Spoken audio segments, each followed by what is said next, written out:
Most marketers are missing a goldmine of audience insights hiding in plain sight. While most B2B companies flock to LinkedIn, 68% of Reddit users aren't even on the platform. And that means there's a massive chunk of your audience having authentic conversations about their problems on another platform.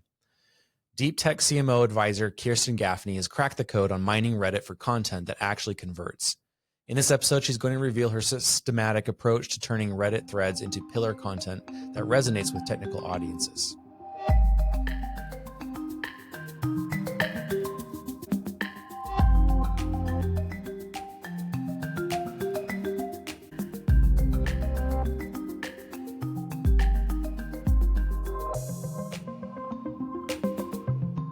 Hello, everyone. I am Paxton Gray, CEO of 97th Floor. 97th Floor is a digital marketing agency built to deliver world-class organic and paid channel strategies for mid-level and enterprise organizations. Thank you so much for joining us today for another episode of The Campaign. The Campaign is a marketing podcast about better knowing your audience, innovating beyond best practice, and converting visitors into customers. You can find past episodes on YouTube, iTunes, Spotify, and at 97thfloor.com. Today's guest is Kiersten Gaffney. Kiersten is a CMO advisor helping deep tech software companies build their marketing growth engines. She's advised hundreds of founders from companies like Airbyte, Dragonfly DB, and CodeFresh to build a systematic, measurable approaches to marketing. In this episode, you're going to learn why Reddit conversations are more honest and actionable than other platforms. You're also going to learn Kiersten's exact process for using tools like Octalens to track keywords across Reddit and create content that speaks right to her audience. And you'll learn why developers and engineers hate being sold to and how to market to them authentically. Let's get into it. Kiersten, thank you so much for joining us today. Super excited to talk with you. Thank you, Paxton. It's great to be here. Really excited. So let's talk about Reddit. There's so much going on with Reddit. It's had a massive increase in visibility, massive increase in search traffic overall, and huge increase in users over the years. When I started in digital marketing, I actually don't know that Reddit existed, but in the early days of Reddit, it was a very different place than it has become in the past, 5 years or so. You have been using Reddit a lot.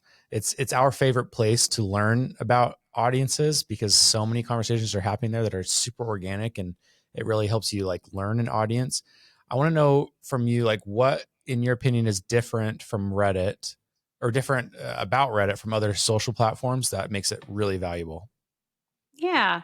Well, first of all, I think there's probably 500 million monthly active users. It's a very, very big pool of active users on Reddit. And I think the thing for me is that it's got these threaded conversations that really add a lot of depth to whatever the person is trying to solve for. And, even though you can do Twitter threads and you can do LinkedIn posts, they're not nearly as interactive as Reddit. Reddit has a tendency to bring the honest opinion out from people, and that is where the meat is when it comes to marketing. So that's. And so we've already given your intro, which obviously includes a lot of experience in tech. I think it would be useful for this audience to understand your background, especially as it relates to Reddit, because I think that it makes it particularly useful. So tell us about your background in marketing. Yeah, so I am a deep tech CMO, which means that I focus on AI, data, infrastructure, open source software. So really marketing to the technical audiences. And Reddit is a great channel to find those technical people. Yeah. Yes. Yeah. I mean, it's almost like the stereotype at this point of Reddit and who's there, like these engineers and a lot of just very tech forward people. So that makes it a great platform for you. And I think the rest of the B2B world is starting to catch on that their audiences are there, when that's not always been the case. How have you seen Reddit change over the years as you've, worked in it and for listening and content? Yeah, for sure. For a long time, Stack Overflow was really popular, and that's kind of faded out. And Reddit has kept to its grounds of being technical, although it has evolved. I mean, even my husband, who is not a technical person, loves to read Reddit, and I think that the audience has grown just because when you start with a more technical audience and that audience really believes in it, then you start to see the peripherals start to capture onto that because they then see that, oh, this is actually a really good educational platform, a Yeah. community. Yeah. So that's what Yeah. happens naturally. Yeah. Yeah, some cool stats, and then we'll leave this point, but about like the current state of Reddit. Number one, I think historically Reddit was predominantly kind of male oriented, but that has changed. The percentage difference between male and female users of Reddit is within 1 percentage point now, so it's like very Oh, very split. okay. Yeah, isn't that interesting? That's, yes, that is. That's surprising to Uh-huh. me. Yeah. And then on top of that, there are a shocking number of people who use Reddit and use no other social platforms. So 30% of Redditors are not on Facebook, Hmm. 45% of Redditors are not on Instagram, and a whopping 68% of Redditors are not on LinkedIn, which Wow. means this is so important for B2B brands. There's a big chunk of your audience that is there that is not on LinkedIn. And LinkedIn is where all these B2B brands flock to. But like there's big opportunities here if you can just like broaden your understanding of who is on Reddit. So anyway, lots changing there and lots to do. So let's get into what to do about that. I feel like you've been doing some really cool things when it comes to both like listening and then turning that into great content. Let's start at the very beginning. So, how do you find your audience on Reddit? Like, how do you know where to go? Subreddits that are applicable. I mean, there's the obvious ones, but like, how do you get deeper than that? I'm interested in your process from the beginning. Yeah. So I will typically start with keywords, but versus going straight to a thread. I have a listening tool that I like to use called Octalens, and it'll syndicate all of the content from Reddit, YouTube, uh, Stack Overflow, Twitter, LinkedIn, and it'll take all that content. But Reddit is really the area that I focus the most on, and so I'll go ahead and add in those keywords to Octolens, and we'll then look at that every single day when it comes to those keywords. And I'll be surprised by new Reddit threads that I wouldn't normally see, and track it through that way, and then start to follow those folks and those conversations. Yeah. Okay, so you find the thread or the community from there. What are you doing? Is it like a manual process of just reading through it, or are you using any tools to kind of assimilate all that information? Yeah. So usually what I'll do is if I'll see that there's multiple conversations going on there on that one topic, I'll take that topic and I'll take the whole page, copy it, put it in Claude or ChatGPT and say, hey, give it a prompt and say, hey, what is the most important takeaway from this topic? And I ask a few more questions about like, are they missing anything? Should I talk about that? Should I write about it next? And then I'll go ahead and do that. So Mm, it's pretty simple, but that's what I do. okay. Yeah. Um, so do you have a preference of Claude or ChatGPT? I mean, the models are always changing these days. Mhm. Currently, like, what is your favorite? Yeah. Claude is great for copywriting and for any writing task. It's excellent for that. ChatGPT is I find is best for research and data, and it's less good at copywriting. So I Mm. tend to use both for different things, and sometimes I'll compare and contrast and see what works better. But that's historically what they're good for. Yeah. So you're taking these like a thread, and then you will drop it into Claude. Well, let's Hmm. say, are you having it produce when you say like what are they missing? What are they not talking about? Are you then using that in order to find out ways that you could contribute to this conversation within the thread? Or are you saying, what are they missing and not talking about, so that you can then go turn that into like an article, or like what's the destination of this insight?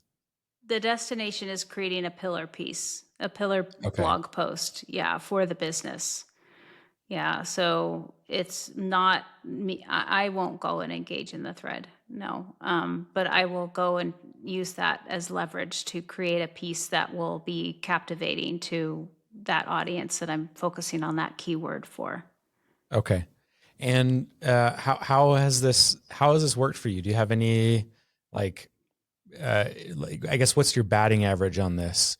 When you do this process and you produce this piece, does it have like a very high likelihood of resonating with and like hitting home with this audience? I'd imagine so. Like, what's the success rate of this kind of approach? Yeah, I would say 70%. You know, Wow. well, Okay. not only so you're not it depends on what the end. So do you want SEO, or do you want a paid campaign, or what are you trying to get at? But usually you can usually you can nail it pretty well with that. But there's always room for failure. It's hard to know really with anything if it's going to work until you try it. But it's a much higher guarantee of getting some good eyeballs on that. Sometimes what I'll do is I'll have a CEO or founder test it out just in a LinkedIn post to see if that resonates with their audience first. And then if that works, then we'll create a longer piece to support it, or we'll create a webinar, or we'll create more of a campaign approach. And uh, the topics are good. Yeah, they come out pretty strong. And going about it in that way is kind of a crawl, walk, run approach that works well. So, are you using the AI just for topic identification, or are you using it for content production once you have the Both. topic identification? Okay. Yeah. So we'll do the topic identification, and then we will have Claude. So we'll take the research. So we'll have Chat do the research. Well, I usually have Claude do the research too, just to Mhm. see compare, and then I'll take Chat's research, put that both in the Claude thread that I'm already in, and I will give it some additional prompts and ask it to develop content based on the channel that I want it to create the content for. And there's a lot of massaging that will go on after that. It's never going to be a slam dunk. It requires a product marketing expert eye to go ahead and look at this. And then it also requires a copywriter's eye to look at it and to make it, more focused on the brand voice, and usually air it up a little bit and give it some personality that is not cheesy. Mhm. um, Yeah. so there is massaging that goes on, but getting you, it's getting you 75% there. Yeah. Yeah. I'm really interested in the technical aspect. So you work in deep tech, and I'd imagine that the likelihood for the AI content to go astray is high. I mean, in my experience with a lot of AI generated content, it's like at best it is best practice for whatever subject matter you're talking about, because Hmm. it's kind of like regurgitating a lot of what has already been said. And especially in the more technical you get, the more it often needs to be like, what new are we adding to this conversation, or how are we thinking about this in different ways? So I'm curious. Obviously, you said it needs to be massaged and looked over by various people.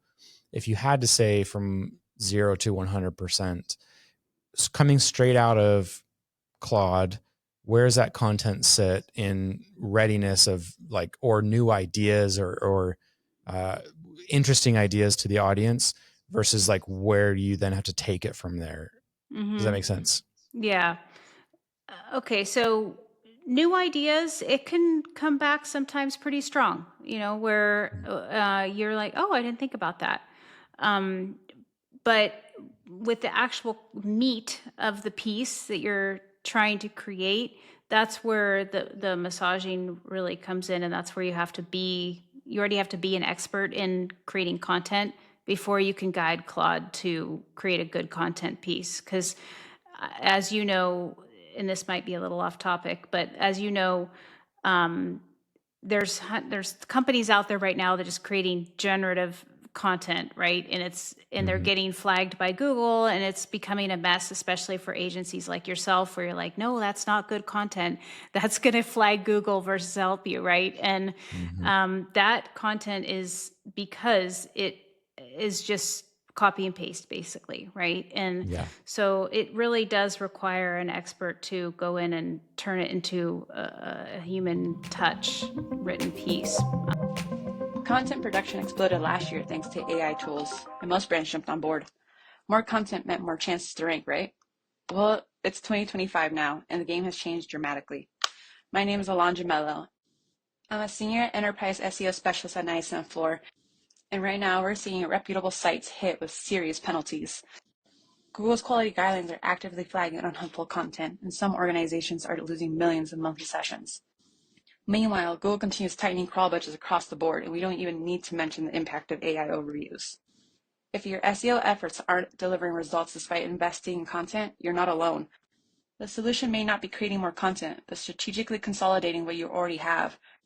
Right now, I'm giving away the tools you need to complete the same content consolidation audit that we use for our very own clients. This audit reveals what content to consolidate or optimize to support stronger rankings, a cleaner experience, and higher conversions on your site. When we ran this audit for a client with an exceptional social media presence but no search authority, we used the audit recommendations to increase organic revenue by 42%. Everything you need to get started, including a video walkthrough, a Google Sheets template, and a decision matrix, is linked in the show notes. Get that heavy content out of your way and watch your site traffic grow. If you'd like help completing the audit on your site, you can get in touch with a marketing specialist at 97floor.com/let's talk. Hey everyone, it's Emma Lammy here. I produce The Campaign, and today I'm bringing you the latest in marketing and AI news.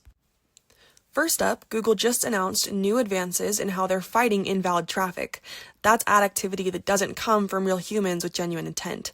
Think bots, click farms, or shady ad placements. This isn't a small issue. Invalid traffic eats into your budget, skews your performance data, and erodes trust in paid channels. Now, Google's ad traffic quality team, working with Google Research and DeepMind, has started using large language models to more accurately detect invalid behaviors. These models are now scanning app content, web pages, ad placements, and user interactions in real time. Google says this upgrade has already cut invalid traffic from deceptive ad practices by about 40%. They're also doubling down on automated and manual checks so advertisers aren't charged even if a bad click slips through. If paid search and display ads are part of your growth engine, this move makes Google a safer bet. But it also raises the bar for the industry. Expect AI-driven fraud detection to become table stakes across all major ad platforms. Next up, let's talk about a major shift in where ad dollars are going. According to new data from MDI, primetime TV is no longer the powerhouse it once was. In the past year, linear TV primetime ad sales fell by $1.2 billion. Broadcast is down 2.5%, cable down 4.3%. Meanwhile, streaming picked up the slack and more, pulling in an additional $5 billion in ad sales. Now, to be fair, linear still has some big anchors. Sports remains its saving grace. NBC has the Winter Olympics, the Super Bowl, and just landed a new NBA deal for primetime. Fox has the World Cup coming up, and these kind of events are helping traditional networks keep advertisers at the table. But the momentum is clear. Streaming is where brands are betting. Netflix, for example, doubled its upfront commitments this year, driven by categories like retail, CPG, and tech. And the hook isn't just bingeable series anymore, it's live events like WWE Raw and even 2 NFL games they'll broadcast on Christmas Day. So what's the big takeaway for CMOs? Control has shifted. Viewers are dictating the terms of attention and advertisers are following. Streaming offers flexibility, precise targeting, and premium content that feels closer to digital than traditional TV. That said, streaming platforms aren't invincible. Ad-supported tiers and fast channels are driving CPMs down, which means buyers have more leverage than they did a few years ago. For marketing leaders, the question is this: are you still treating linear TV as the centerpiece of your media mix? Or are you planning around where the audience actually is? The dollars are already moving. Finally, here's some fresh data to have on your radar. Buffer just analyzed more than 2 million Instagram posts from over 100,000 accounts, and the takeaway is clear. The more you post, the better your content performs. But let's unpack what more actually means. According to the study, posting 3 to 5 times per week is the sweet spot. The cadence can double follower growth compared to just 1 or 2 posts a week, while also giving you about a 12% boost in reach per post. If you've got the bandwidth, going up to even 6 to 9 or even 10 plus posts weekly can drive more growth, but with diminishing returns and the risk of burnout or quality drop-off. And here's a key insight. Posting more doesn't hurt reach. In fact, the algorithm seems to reward consistency. Accounts posting 10 or more times per week saw roughly 24% higher reach per post compared to those posting just once or twice. Why does this matter for marketing leaders? A few things stand out. 1, consistency is a growth lever. Even modest increases in posting frequency deliver measurable gains. 2, silence is costly. Accounts that don't post at all actually see follower decline, what Buffer calls the no-post penalty. 3rd, quality still matters. Posting more only works if content maintains value. Otherwise, you risk eroding brand trust. So the question isn't just, are we posting enough? It's, do we have a sustainable content engine that lets us scale frequency without sacrificing quality? Because according to the numbers, consistency is one of the most powerful growth levers left on Instagram. Now back to the show. I think there's the massaging can happen on the prompt side, where it's like, I'm gonna play around with this prompt to get a better output, and then it can continue to happen after the output of like, okay, now I've got at least the beginning of my piece. I'm going to manually go in and add more. It sounds like you see the most benefit from doing it on like continuing to build on the output versus like going in and playing a lot with the prompt, or is that accurate to like how you're approaching it? I still play a lot with the prompt too. Yeah. It's not, I also have prompt templates that I use that try to test my templates out. And the LLM is not amazing yet. It's still giving me different outputs for the same prompts. And so sometimes I have to challenge it and say, no, that's not what we want here. This is the goal. So it's not, I imagine a year from now or so, that'll be a bit easier, but in the earlier stages now where we are at, it's not, there's still a lot of prompting finesse, so to speak. Yeah. Sometimes what I'll do is I'll say, come up with the topic, and then I'll say, okay, create a brief for me, just a marketing brief that will give me kind of the TLDR of what I would want to talk about, no matter which type of campaign I run from that. And I'll work on that brief until I'm really aligned with it, and then I can say, okay, create a LinkedIn with this personality, create a email with this personality, et cetera. And those are more successful when I do that. Yeah. I love that. I think the thing that everyone gets wrong, or a lot of people get wrong about AI, is they're saying like, this is my way of not having to think. But really, when you don't think through it, it just produces mediocre results. And I found that it really forces you to say, what do I want? What is going to be successful? And you still have to wrestle with those difficult questions. And you cannot hope to have a really great output unless you wrestle with those difficult questions. And the answers to those questions are based in knowing your audience, which I guess brings us back to Reddit and listening about like how they talk and what they want and all of that. Is that accurate in your experience? Yeah, for sure. In fact, one of my founders, I was just training him how to use Claude, and he wanted to do a LinkedIn post.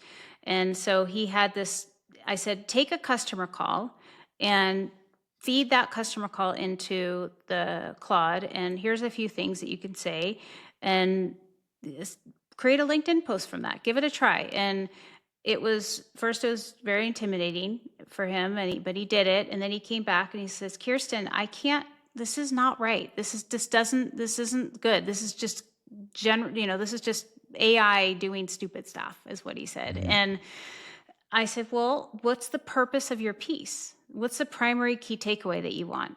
That's what you need to feed in to Claude and ask it, like, what do you think the key takeaway is from this piece? And it came back with a nice headline, and he wasn't directing it. You know, he was letting Claude direct him versus him direct Claude.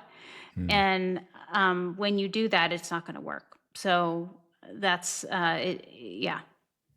Yeah, Just that's a great way to think about who's in charge here. Yeah. Yeah, I love that.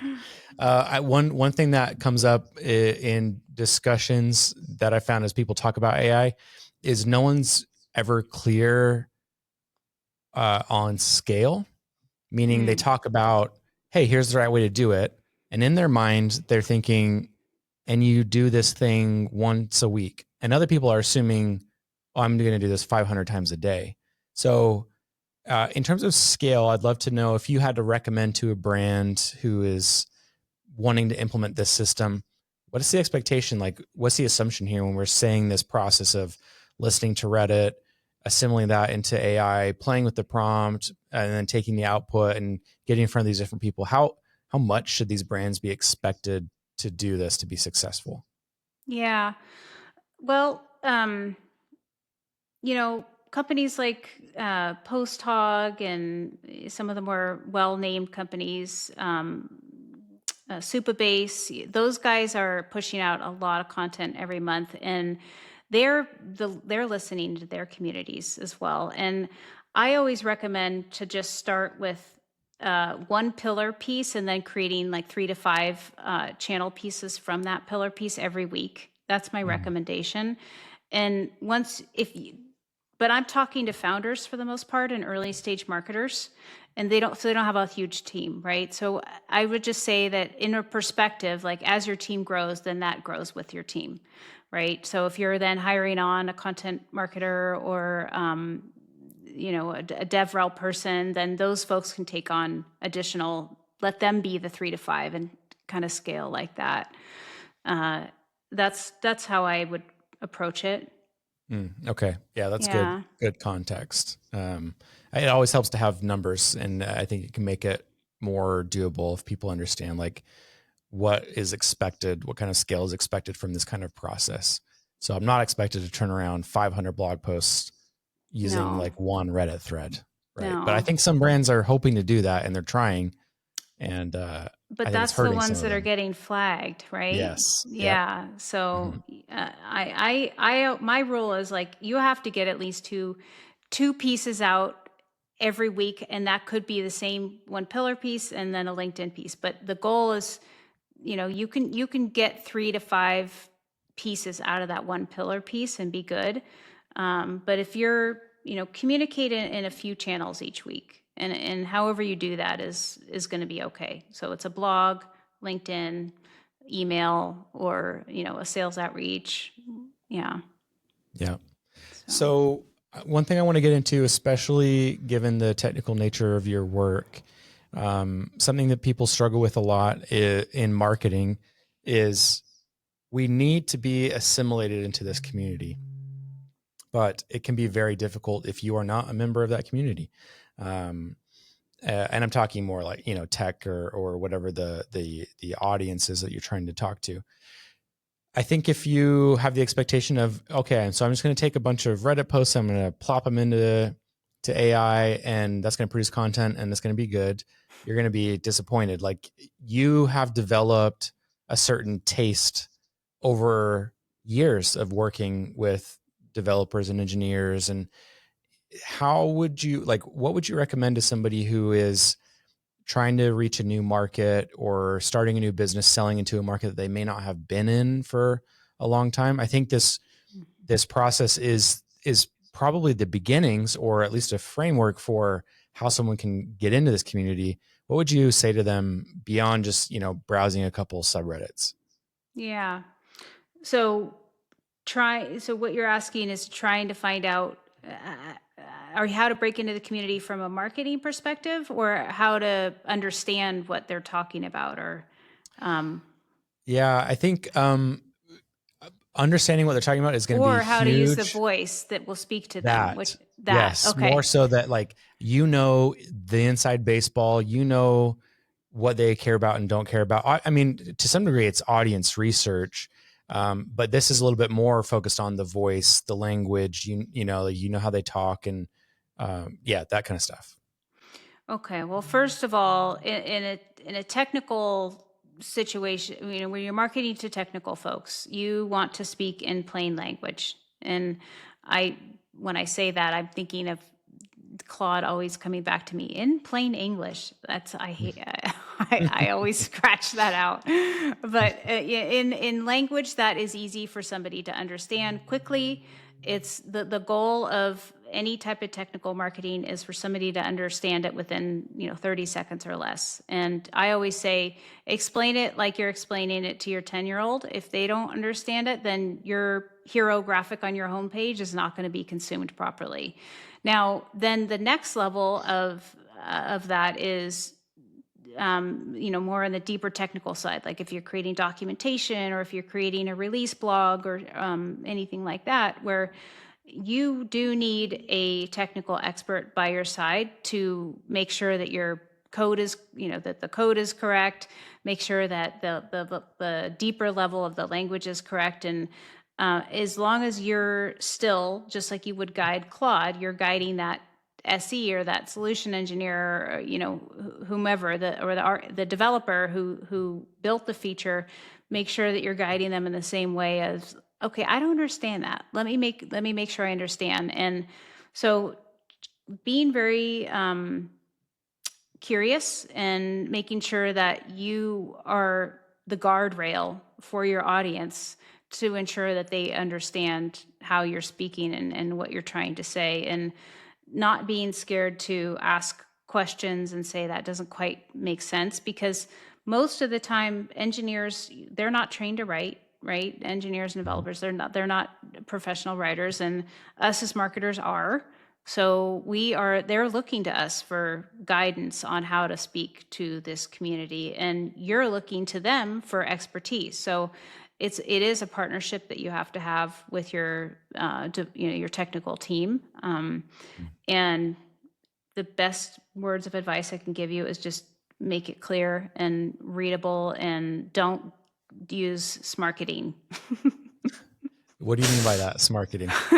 Smarketing is, sales and marketing, kind of cheesy, lots of memes. And memes can be fun, yes, but not memes that are going to be a turnoff to that technical audience. Yeah.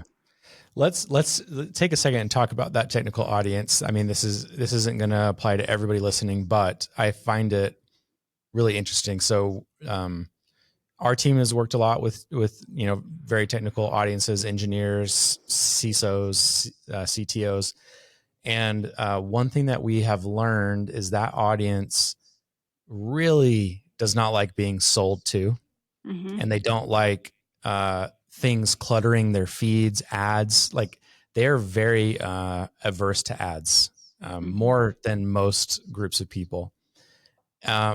And I'm interested to know your opinion on advertising to a technical audience. Obviously, like, content is a big piece of your funnel. And I can see, I mean, that obviously is going to resonate with that audience who's like, I'm here to help you. This is genuine. I'm not here to trick you. Like, they're going to detect if you're just trying to show them a meme that you don't really think is funny just to get their attention and trick them into some sort of funnel. Like, that will repel them so quickly. So what does the role of advertising play in that, with that technical audience in your experience, given that they're so averse to it often? Yeah, really making sure that you're educating them. Like, that your job is to help them do their job. Your job is to help them get their job done faster, no matter what. And if you aren't doing that, then they're not interested, right? Everybody is trying to get their job done faster and more efficiently, and still remaining that quality control. And if you can't offer something to them that is not going to do that for them, then don't offer it. It's worthless. So the whole reason why you build a company, a software company, right, is because you're trying to solve a job to be done. And if you can't solve that job to be done, then what are you doing? You shouldn't be in existence. Yeah. And if you can't communicate that job to be done that you're trying to solve, then again, you got to work on your messaging. So That's the bottom line, whether it's a certification program campaign that you're launching, or if it's a trial that will give them immediate impact into their daily life, or if it's a webinar teaching them, how to do something. So it's not about you as a product organization. It's about what you're delivering to the customer. And I know we try to do that with any type of SaaS software or any type of marketing, but it's really important for that audience in particular. So Yeah. Just adding genuine value. yeah, that's it. Yeah, I love, and I think that's true for everyone, really. I mean, as you said, it is especially true for this audience. And I think often marketers kind of get too cute with it, or they lose sight of what is the problem we're solving, and then how do I help them solve that problem, really, at the end of the day, right? I love that. I think that's really great advice. Kiersten, this has been a really great conversation. I know you have something that you're releasing that I think is extremely relevant to this. Do you want to tell the audience about what you're working on? Yeah, so I have a course coming up on Maven in September that will be focused on how to mine Reddit and turn it into your first pillar piece, and then how to take that pillar piece and multiply it into the channels. And happy to share more about that. You can reach out to me on LinkedIn, and happy to share more. Okay, great. So yeah, please search for Kiersten on LinkedIn, and we'll post the link to that in the show notes of this episode. So Kiersten, thank you so much for sharing your process with us. Super enlightening conversation. We really appreciate it. Thank you, Pax. I appreciate being here. All right. That's it for today, everybody. I hope you enjoyed this episode. Please consider leaving us a 5-star review and subscribing so that you don't miss future episodes. Big thank you to Kiersten for joining us today. You can find her on LinkedIn, and I would recommend checking out her upcoming courses on Maven. We're going to leave some links in the show notes for you. You can find past episodes of the campaign and other marketing content at 97thfloor.com. You can also find more about the agency and get in touch with a marketing specialist if you want support for your own marketing campaigns. That's it for now. Thank you for listening. We'll see you back here next week. Until then, keep innovating, keep converting.